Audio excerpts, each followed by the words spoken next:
Quando a gente está na casa da gente, a gente convida Deus para estar com a gente. Quando a gente vai trabalhar, quando a gente vai estudar, quando a gente vai viajar. Só que aqui é o contrário. Aqui, Ele convida a gente para vir aqui. Então aqui é a casa de Deus.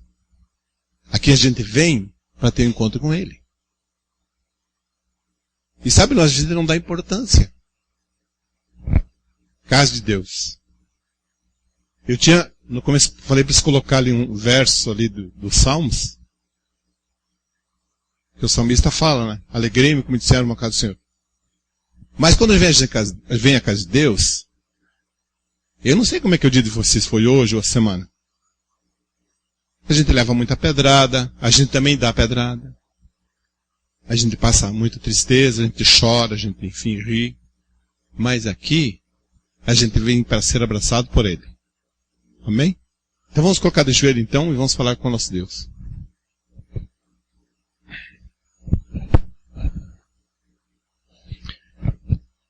Querido Deus, nós te agradecemos humildemente porque o Senhor tem sido bom para conosco. Nós temos dificuldades, às vezes ficamos tristes, choramos, sentimos as dores, mas o Senhor está conosco. O Senhor tem nos acompanhado nas nossas casas, nas nossas viagens, na nossa escola, no nosso trabalho, em todo lugar o Senhor está conosco. Mas aqui, nós sentimos na tua santa casa. Aqui é a sua casa. E nós queremos que todos aqui que chegaram sintam-se abraçados por ti.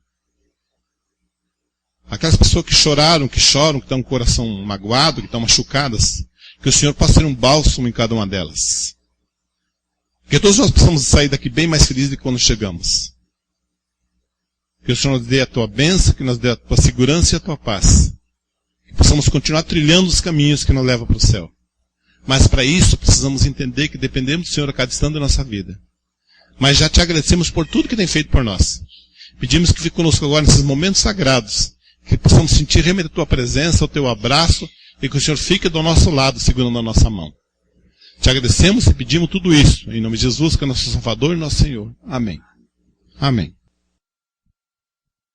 Boa noite aos queridos irmãos, aos nossos queridos amigos.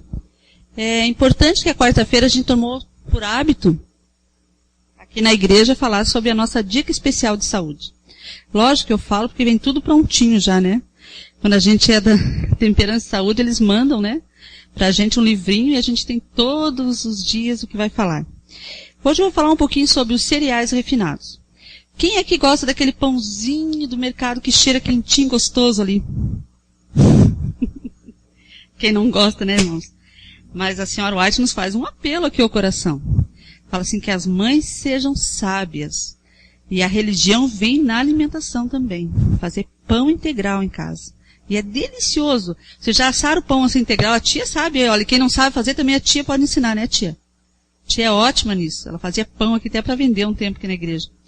Então, o pão integral, ele vem rico nas fibras, naquilo, tudo que o organismo precisa nos nutrientes. E aquele pãozinho branco, gostosinho ali, quentinho do mercado, ele vai fazer com que o intestino funcione lentamente, forme gases, te dê, às vezes, azias, fala assim, mas eu comi tal coisa, me deu aquela queimação no estômago. Vem dessa nutrição errada, né? Porque tem nutrientes nele que não faz bem nenhum, só vai preencher um espaço vazio, vai fermentar e não vai ter nada que nos favoreça na nossa saúde.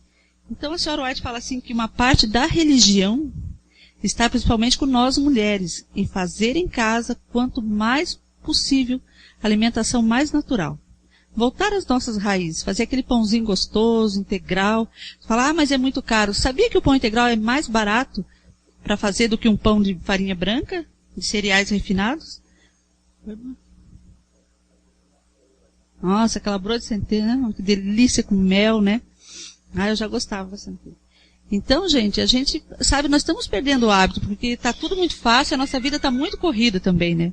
A gente corre o dia inteiro e daí chega, passa no mercado, já compra um pãozinho ali, Mas, sabe, vamos começar a rever esse nosso princípio, porque é questão de saúde. Tem criança que o intestino não funciona, gente, porque come muito bolachinha com refinados, é o pão com trigo, com esses cereais refinados. Então daí ficam desesperados. Às vezes consultam 2, 3 vezes no mês, só para rever os problemas de saúde pela alimentação. E possamos realmente tomar alguma consciência sobre isso. Eu começo por mim também, né? Eu descobri muito a granola com iogurte, eu já falei para vocês, eu compro, porque eu tenho minhas lutas, né? Eu como as coisas natural, mas como demais, né? Então eu sou meia glutona. Eu tenho uns primos que falam assim, você é brutona. Eu falei, não, eu sou glutona, porque eu como demais as coisas natural. Então iogurte com granola de manhã, gente, que delícia. Eu aprendi a comer iogurte com granola, nunca mais troco por nada. Então, que possamos fazer planos para a nossa vida, né, para melhorar a nossa alimentação. Temos muitas pessoas doentes no povo de Deus, que tem as mesmas doenças do povo lá fora. E sabe por quê? Por causa da alimentação errada. Sabe? Então, pessoas que podiam viver 60, 70, 80 ou até 100 anos, acabam vivendo aí 50, 60 anos pela alimentação errada. Possamos repensar com carinho, cada um de nós, começa por mim, né? Para refazer o nosso cardápio em casa novamente, procurando as coisas mais natural possível. Amém. Boa noite. Nesse momento, nós vamos ter um hino que vai ser tocado lá e nós vamos cantando. Aquele que tem a sua oferta, seu dízimo também, né? Esse momento é um momento oportuno de nós depositar aqui na urna.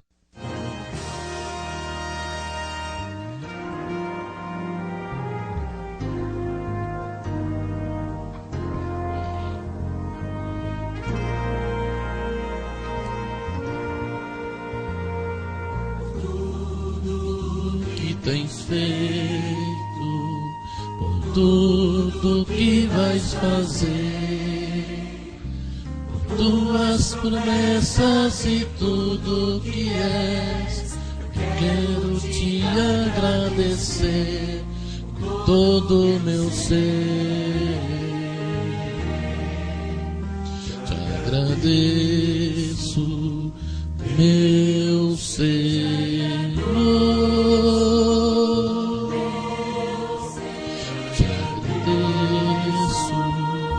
Meu Senhor,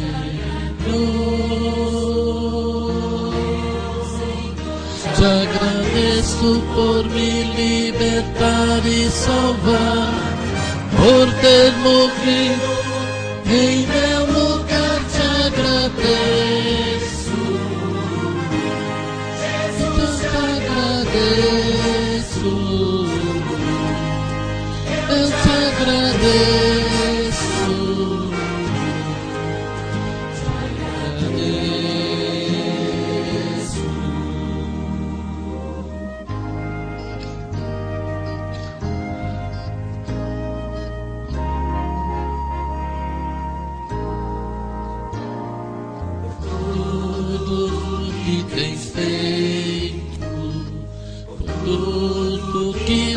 Fazer por tuas promessas e tudo que és. Quero te agradecer por todo o meu ser.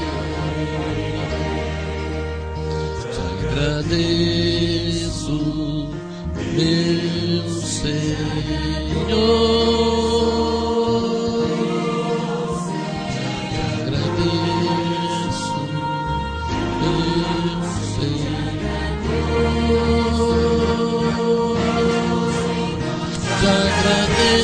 Por me libertar e salvar, por ter morrido em meu lugar. Te agradeço, eu te agradeço, eu te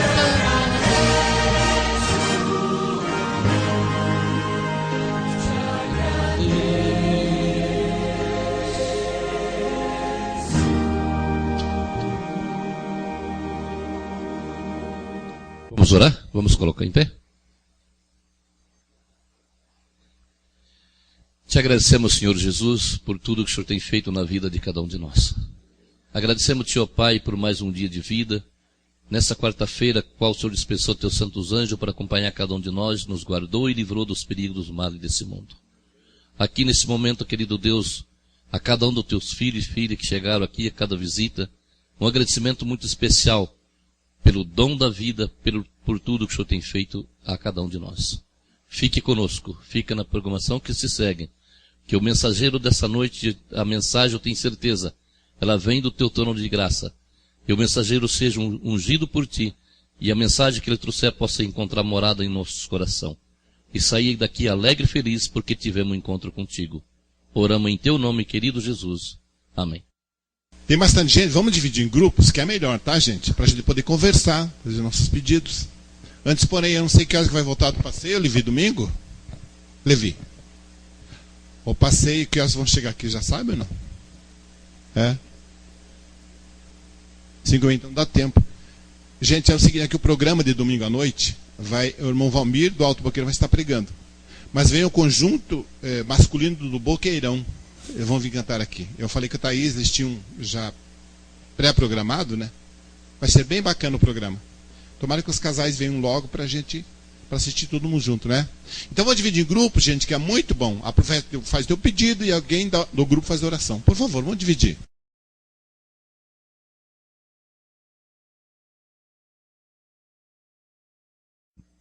Boa noite, irmãos.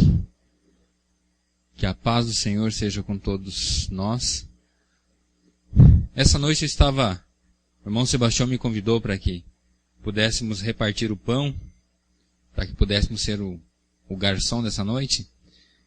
E eu estava pensando no que nós poderíamos meditar nessa noite. E resolvi, depois de ver alguns assuntos, falar sobre como nós deveríamos ler a Bíblia. Nós vemos que a Bíblia, ela é um livro maravilhoso. É um livro que teve vários autores e foi escrita num período longo da história. E nós vemos que algumas partes da Bíblia nós precisamos interpretar. Nós vemos que os evangelhos, que nós vamos nos ater a Lucas hoje, 90% do que você lê nele é literal, é exatamente como você lê. E 10% precisa ser interpretado. Como quando a Bíblia diz que Jesus é o nosso pastor e nós somos as ovelhas. Nós precisamos interpretar, porque eu não sou ovelha, eu sou um ser humano.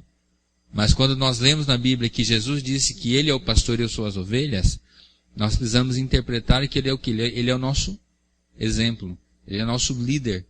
E nós nos espelhamos e o adoramos por ser o nosso Deus e o nosso Salvador. Então, por isso, quando nós lemos a Bíblia, nós precisamos saber como interpretar. E hoje nós vamos ler um texto que nós vamos interpretá-lo nessa noite.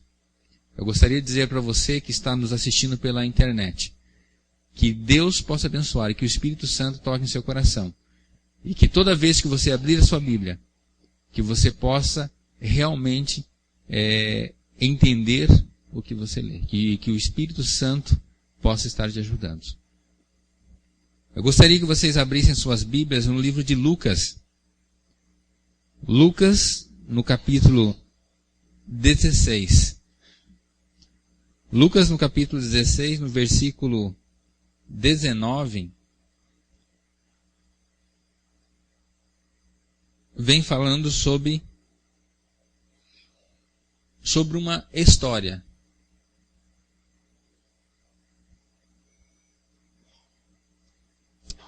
Essa parábola, quando nós falamos ou quando você ouve uma parábola, Jesus falou muito por parábolas. Mas quando nós lemos uma parábola, nós temos que colocar uma coisa em mente. Uma parábola não é uma história real. É apenas algo para ilustrar um assunto. É algo que você vai fazer o quê? Uma comparação. E não entendê-la como se fosse uma história real. Na parábola aqui que na minha Bíblia traz como título O Rico e o mendigo. Em algumas traduções traz o rico e Lázaro. E nós vamos ver que nessa parábola, se nós não tomarmos cuidado e não pedirmos a iluminação do Espírito Santo, nós podemos o quê? Interpretar de forma errada. E adorar a Deus de forma errada. E Deus não quer isso. Deus quer que o quê? Que nós entendamos o que nós lemos. Nós vemos que o apóstolo Paulo ele faz um elogio a um grupo de pessoas chamados bereanos. Porque tudo que Paulo falava, eles pegavam as escrituras e conferiam se era assim mesmo. E Paulo faz um elogio a eles, por eles serem nobres, por eles se preocuparem se aquilo que eles estavam sendo passado, se estava nas escrituras ou não. Porque as escrituras, a Bíblia, deve ser a nossa regra de fé e prática. E tudo que falarem, até mesmo o que eu estou falando para vocês, ao chegar em casa, peguem a Bíblia, leiam novamente, peçam a inspiração do Espírito Santo, para que você realmente compreenda qual a mensagem que Deus tem para você. Vamos ao texto. Do 19 até o 31. Ora, havia certo homem rico que se vestia de púrpura e de linho finíssimo, e que todos os dias se regalava esplendidamente. Havia também certo mendigo, chamado Lázaro, coberto de chagas, que jazia à porta daquele. E desejava alimentar-se das migalhas que caíam da mesa do rico, e até os cães vinham lamber-lhe as úlceras. Aconteceu morrer o mendigo e ser levado pelos anjos para o seio de Abraão. Morreu também o rico e foi sepultado. No inferno, estando em tormentos, levantou os olhos e viu ao longe Abraão e Lázaro no seu seio. Então, clamando, disse: Pai Abraão, tem misericórdia de mim, e manda Lázaro que molhe em água a ponta do dedo e me refresque a língua, porque estou atormentado nesta chama. Disse, porém, Abraão: Filho, lembra-te de que recebestes os teus bens em tua vida, e Lázaro igualmente os males. Agora, porém, aqui ele está consolado, e tu em tormentos. E além de tudo, está posto um grande abismo entre nós e vós, de sorte que os que querem passar daqui para vós outros não podem, nem os de lá passar para nós. Então replicou: Pai, eu te imploro que o mandes à minha casa paterna, porque tenho 5 irmãos, para que lhes dê testemunho, a fim de não virem também para este lugar de tormento. Respondeu Abraão: Eles têm Moisés e os profetas, ouçam-nos. Mas ele insistiu: Não, pai Abraão. Se alguém dentre os mortos for ter com eles, arrepender-se-ão. E Abraão, porém, lhe respondeu: Se não ouvem a Moisés e os profetas, tampouco se deixarão persuadir, ainda que ressuscite alguém de entre os mortos.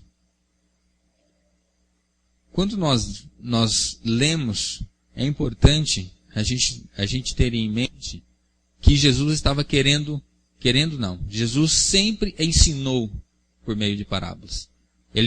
Nós temos muitas parábolas. E nós vemos que essa parábola é uma parábola que se refere a um assunto ao qual ele está o quê? Ele está oculto no texto. E nós precisamos o quê? Nós precisamos compreender isso.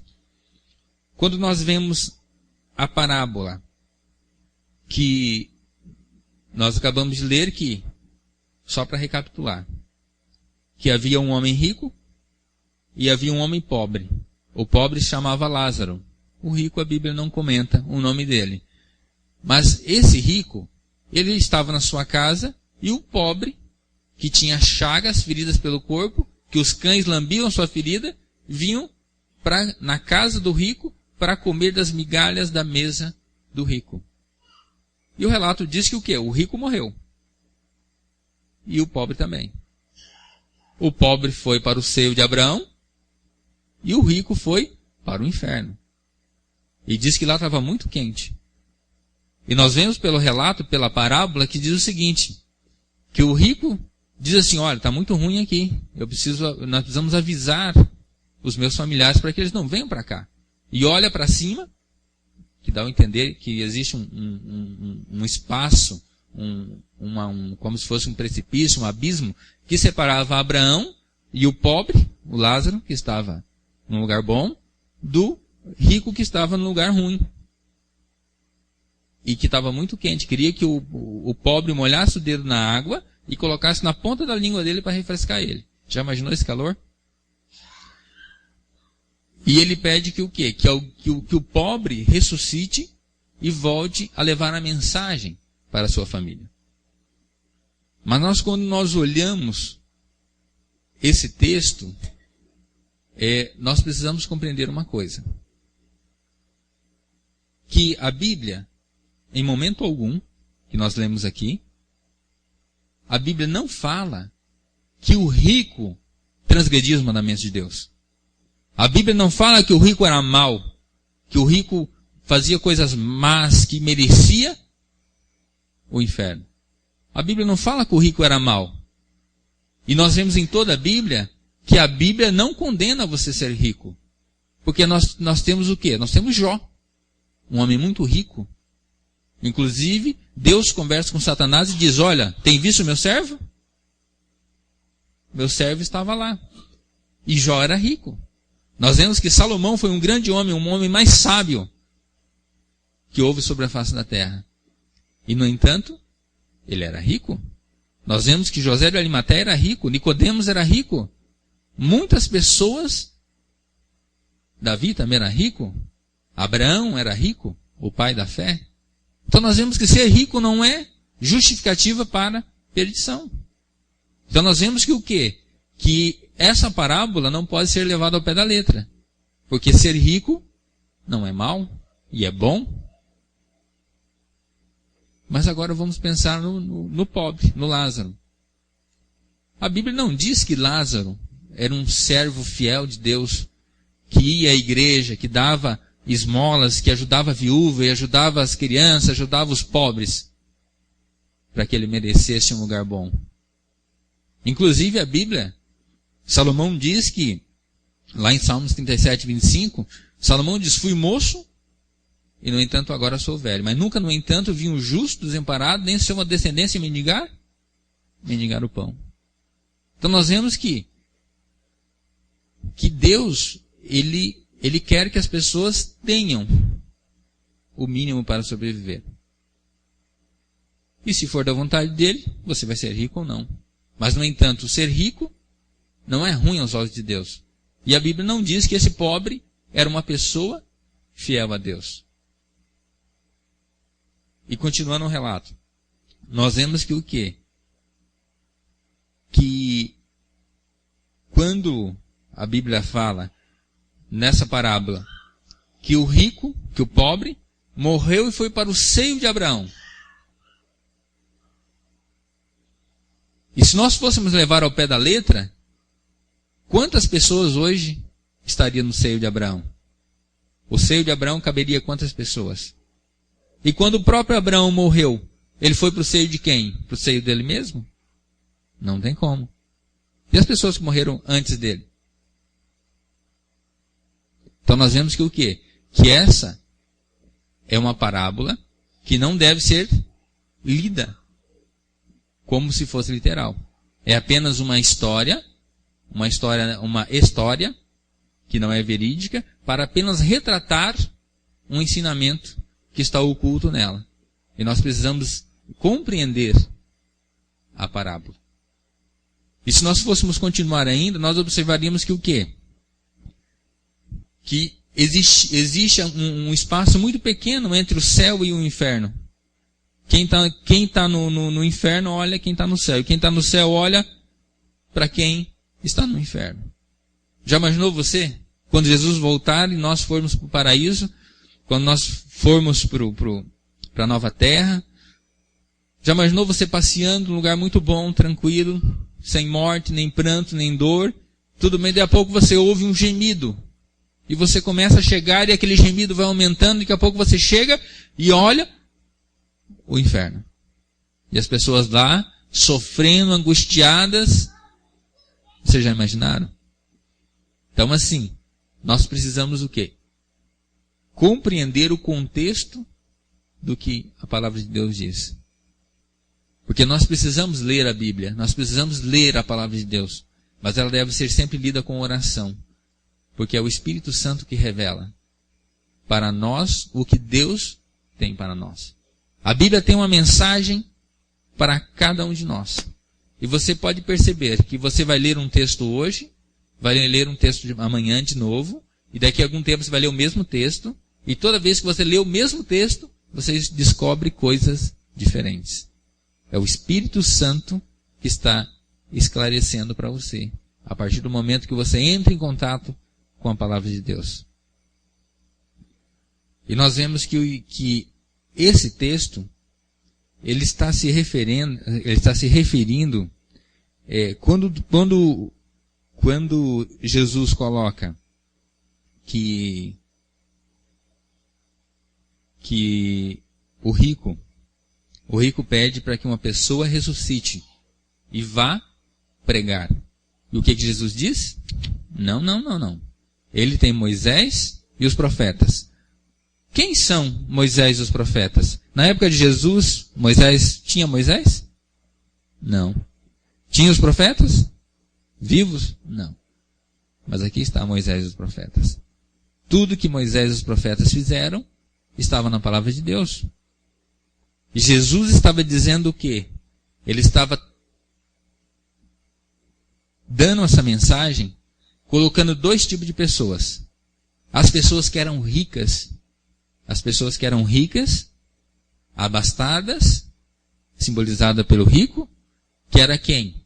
Era quem tinha o conhecimento, aqueles que tinham visto e conheciam toda a história de que Deus criou os céus e a terra, colocou um jardim, e nesse jardim colocou Adão e Eva, e depois do pecado, Adão e Eva teve filhos e filhas, e depois Deus chamou Abraão, e fez a promessa para Abraão que a descendência dele seria como as estrelas do céu e como a areia do mar, e os profetas, e nós temos Moisés, e nós temos a saída do Egito, nós temos a travessia do Mar Vermelho. Ele estava dizendo, quando ele fala sobre o rico, ele está falando para o povo judeu, para os judeus que estavam ouvindo ele, que os judeus não compreendiam a mensagem que Jesus tinha. Os judeus não compreendiam qual era o real significado da primeira vinda de Jesus.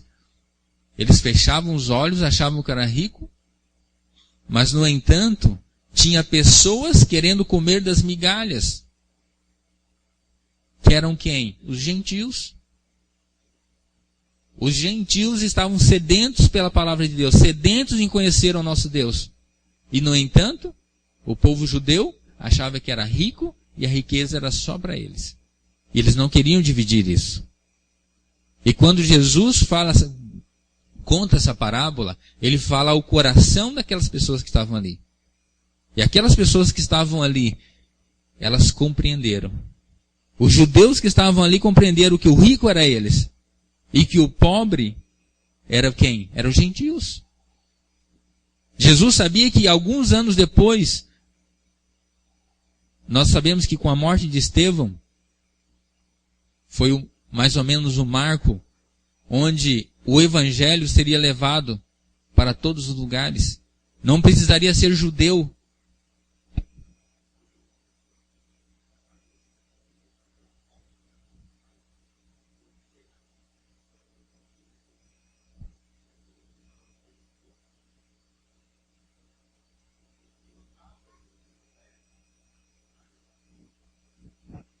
E nós vemos que o quê?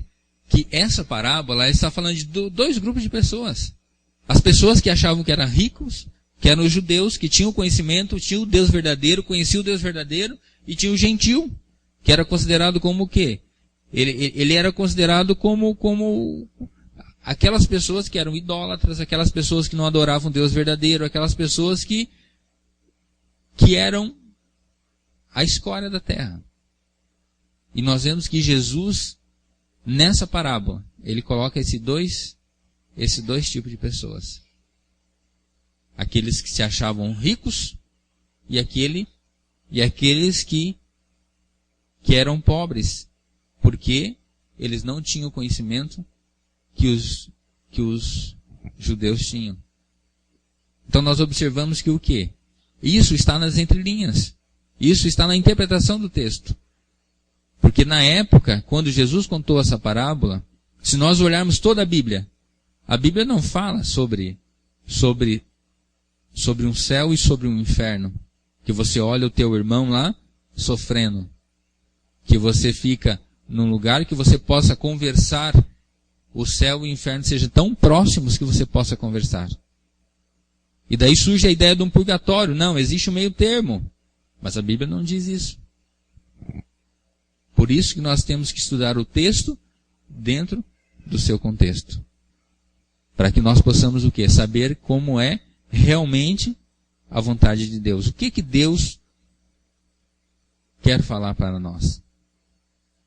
E nós vemos que Jesus finaliza dizendo o seguinte, que aqui no finalzinho, que Abraão, no caso, respondeu, porém, lhes respondeu, se não ouvem a Moisés e aos profetas, tampouco se deixarão persuadir, ainda que ressuscite alguém dentre os mortos. Lá no verso 31. Então nós vemos que o quê? A parábola, ela é clara, ela é certa, porque nós precisamos nos alimentar. E nós precisamos nos alimentar como os bereanos se alimentavam. Se alimentando, mas provando a comida. A Bíblia diz que tudo que foi escrito para o nosso ensino foi escrito. E nós precisamos orar antes de ler a palavra de Deus. Nós precisamos periodicamente ter o nosso momento de comunhão com Deus. Nós temos que voltar às nossas raízes. Eu me lembro que há uns 15 anos atrás a gente fazia muito jejum na igreja. Toda a igreja jejuava. E nós precisamos resgatar para que o Espírito Santo possa abrir a nossa mente e que nós possamos compreender os céus. Te agradecemos, Senhor, porque bondosamente o Senhor tem deixado a Tua palavra que possa dirigir o nosso caminho. Te agradecemos, Senhor, porque o Senhor nos ensina todos os dias. E que o Senhor nos revela, Senhor, maravilhas da Tua palavra. Que o Teu Santo Espírito toque no coração de cada filho Teu aqui. Que o Teu Santo Espírito possa abrir a mente e o intelecto de cada um, Senhor. E que o Senhor revele ao nosso coração, à nossa mente, a mensagem que o Senhor tem deixado para nós. Que nós possamos, Senhor, com essa mensagem, passar àqueles que ainda não Te conhecem. Fica conosco, nos devolva os nossos lares, na Tua proteção e na Tua segurança. Nós Te pedimos em nome e por amor do Teu Filho Jesus. Amém, Senhor.